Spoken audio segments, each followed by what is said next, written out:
সাদা লজ্জাবতী। প্রকৃতিতে অপব্যবহার করা হয় এমন একটা নিরীহ গাছের মধ্যে যদি বলা হয় তাহলে এই সাদা লজ্জাবতী অন্যতম। স্থানীয় কিছু কবিরাজগণ রাস্তার সাইডে ফুটপাথে এই সাদা লজ্জাবতীর উপরে অনেকগুলো বক্তব্য প্রদান করেন, যেটা দেখে সাধারণ মানুষগণ এই গাছটি সংগ্রহ করেন বিভিন্ন উদ্দেশ্যে। তারা অনেকেই বলে থাকেন যে বাত ব্যথার জন্য, সেক্সুয়াল ডিজিজের জন্য খুব কার্যকরী। অনেকেই বলে থাকেন গাছের গোড়া এক ধরনের মূল পাওয়া যায়, যে মূলটা আমাদের সেক্সুয়াল ডিজিজের ক্ষেত্রে খুব মারাত্মক কাজ করে থাকেন।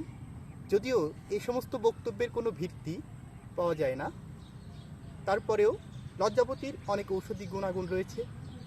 যেমন আমাদের রসায়ন এবং বাজিকরণের ক্ষেত্রে লজ্জাবতীর গুণাগুণ অপরিসীম। এছাড়াও বিভিন্ন ধরনের লাইপোমা টাইপ টিউমারগুলোতে লজ্জাবতীর অনেক গুণাগুণ লক্ষ্য করা যায়।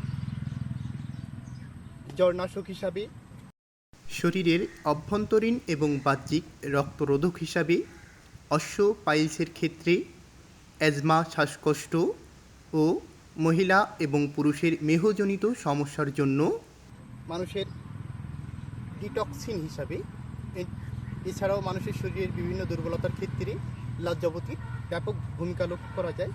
প্রচলিত কুসংস্কারের বশবর্তী হয়ে অনেকেই অনেক চড়া মূল্যেই এই সাদা লজ্জাবতী গাছ ক্রয় করে থাকেন। তাদের জ্ঞাতার্থে একটা জিনিস বলে দিতে চাই, বাংলাদেশের দক্ষিণ পশ্চিম অঞ্চলগুলোতে প্রাকৃতিকভাবে ব্যাপক পরিমাণে এই সাদা লজ্জাবতী জন্মে।